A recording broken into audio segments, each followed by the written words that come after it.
Hey everybody, good afternoon, good morning, good afternoon, good evening to you. Welcome to this edition of the Voice of the Microsoft Partner. You start off with membership. This is the lowest of all levels. We've all been here. We've all been, oh, hey, we want to be a Microsoft partner. We go to the Microsoft or partner.microsoft.com. We fill out a couple things. We put our banking information, and then a lot of times people are like, hey, what's next? Because Microsoft is so complicated, don't really tell you what's next. But anyways, that's just the very beginning, but you get access to marketing and some training things. Good. Okay, sounds great. Now, the next level is called partner success. And there's three things here. I think one is you've gotten in, you got your MPN membership, you have bought in one of the small packages, like there's a partner success package, there's a Microsoft action pack. So you're getting some free IURs, 5, 10, small, not a whole lot that's available for you, but you have that, right? And then number two, you've aligned with a distributor. Okay, which is Arrow, our most favored nation status, right? If you haven't working with Arrow and you're working with any one of the other ones, you got to work with Arrow. Arrow's the best. Arrow Spear, Arrow everything. We love them. They really do a fantastic job. But you've aligned with a distributor, and now you're getting a small margin on your deals, right? You're getting 15, 16, 20, not 20%, 18% on the margin. It's a discount off of MSRP. Great, but that's all you get. Now, also in the eyes of Microsoft, you're not really a real partner. I mean, you are, but you're not really following all the things to be noticed by Microsoft. We do have a few updates. I saw Brian actually mentioned, or one of the updates that I'll be talking about here today. The first one, since we're talking about partner levels, let's get right into it. We'll call this our quote-unquote loophole, or our innovative way of potentially getting across the finish line if you're a modern work partner looking to get your solution designation. Now, to Sherman's point, there's been a lot of changes, and I fully expect a lot of these things to continue to change as we move forward. But, if you're in a position where you've got the right amount of business, you're not currently earning rebates, you want the recognition from Microsoft to get this designation, but for whatever reason, you just can't quite get enough customer ads. Well, we're doing a lot of work here, working with other partners, and we realize, a lot of partners work with nonprofits, and these nonprofits are being counted as new ads, just like any other customer. Now, the difference is when you work with nonprofits, as many of you guys know, you get discounts on some of those SKUs. And so we realize, well, if you've got a partner that is right there on the edge, they just need a few more points towards their net ads, maybe a few more points towards their deployments to get them over the finish line. Why don't we go ahead and take a look at an example where we actually find 3 nonprofits that we want to support. And this is part of what I personally really appreciate, is you get to actually support your community while also being able to write it off as well for your business and go ahead and get this additional tier for the company. So I really want to get more to what really co-op is. And co-op is the biggest missed incentive because partners typically didn't know they had rebates or MDF funds amongst MSP partners, some of the ISV, and as well as the dynamic partners when obtaining your solution designations.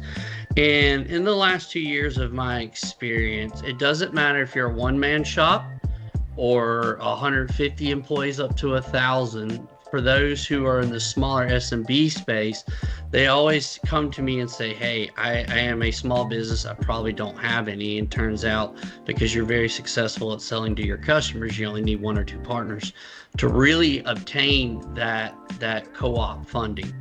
Now, that co-op funding is measured in 3 different categories.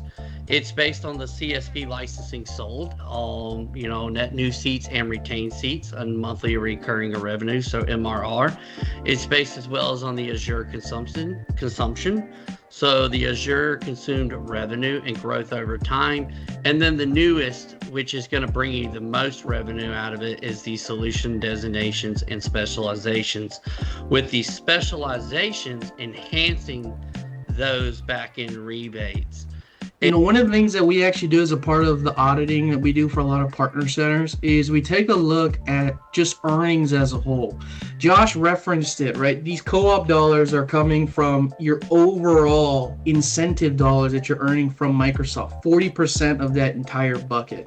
What I encourage every partner that I work with to do is to dive into the actual data and get a better feel for where you're earning your dollars from. And the reason this matters is some partners will tell me, yeah, I have access to Azure rebates.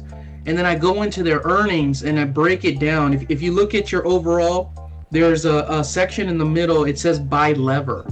That's a very, very useful piece of the earnings dashboard because it actually breaks down your earnings into the specific buckets that you're earning from. So for example, you've got your baseline incentive, that 3.754% rebate, but then you've also got your accelerators, maybe for business premium, for E3 or E5, for a new customer ad scenario. And so this will help you not only understand, okay, where am I earning this from? What workloads? Is it modern work? Is it biz apps? Is it security or Azure? And then also specifically, inside of those different workloads, what areas am I getting credit for? Because what you'll notice is if you're pushing a lot of business premium, a lot of E5 SKUs, a lot of Teams phone SKUs, those typically come with very healthy back-end residuals. So just want to throw that little nugget out there. If you haven't taken a look and actually, digested the exact programs you're earning from, I would highly suggest it. So there's two ways you could do it. The first way is you can click my partner link here, and of course don't stress out if it says $0. There's going to be 3 different drop down menus. In the first drop down menu, make sure you select your proper MPN ID. The second one is the most important, and you need to select Cloud Solutions Provider. It's going to say Hosting Co-op, just ignore it, and scroll down to Cloud Solutions Provider for me. So that's one of the easiest ways here, and you should see it here on slide 9, is by the filtered by. So you would select the MPN ID, fund category, and make sure you have the proper usage period. So if it does say $0, it's either two things. Either A, you don't have your extended legacy silver gold or your solution designation, or B, you just haven't hit that 10K threshold, and that's completely okay. So, and the second way you can look for it is simply clicking the home, click incentives, and then you would simply click the program view, and then it would properly pull it up from there. So that's two easy methods. Again, the link is always the easiest method, and I encourage everybody to utilize that. And I'll give a little more context here as well, Josh, just because I think, you referenced at the beginning, why is this one of the most underutilized programs? It's because it's complicated sometimes to even understand what you earn, right? This is part of the reason I was encouraging everybody, take a look at your earnings and break down. You can actually filter by just co-op. And this is what I've actually done for several partners in the past, and identified an extra $5,000, $6,000, $7,000 in rebates because some of those incentive dollars actually moved to a different program that wasn't readily available on the first check, right? Because what you'll notice here in these 3 different drop downs, what are they? That first drop down where it says location, you might have 5, 6, 7, 8 different partner organizations underneath your primary MPN. And so what you're going to have to do is you're going to want to make sure you check every single one of those inside of all of these different programs, because that second drop down fund category is the different programs that you would be earning rebates for. Vast majority are typically under Cloud Solution Provider, right? These are all of your typical Azure, modern work, security, biz apps rebates. But there's also a couple others that are a little different there. So for example, one of them that's the typical baseline is Hosting Co-op. A lot of people don't know what that is. Microsoft has a hosting incentive for Azure, and all of those rebates go only to that specific dropdown. So if you never select it, you'll never see you even have those dollars. For other partners, you might be very invested in selling Surface devices. If that's the case, there's also Surface rebates that go into some of the other fund categories in there. So again, I would highly suggest take a look, take the 20-30 minutes, or have us do that for you to actually check every single one, because you'd be surprised. I mean, I found $20, $30, $40, $50,000 extra people were completely oblivious to in the past just because they didn't check.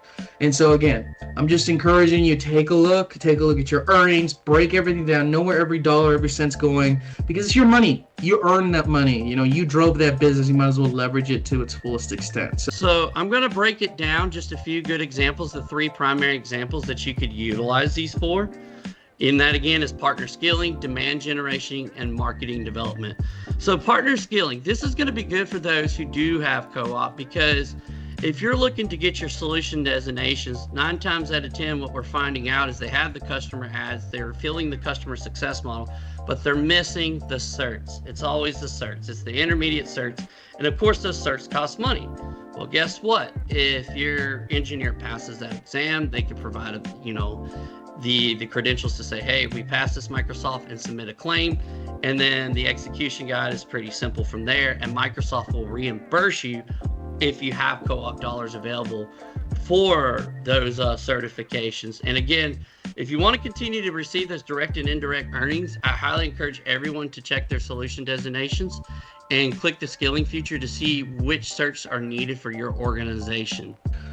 There's a ton of benefits for Copilot if you have a specialization in modern work.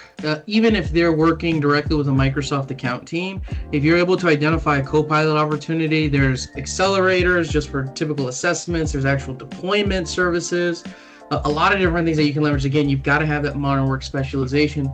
Additionally, and you'll notice this could be another one of the updates. I guess I'll just throw it out now. If you guys recently heard, Microsoft just came out with 1 and 3 year CSP terms now for E3 and E5 that come with a 10% discount.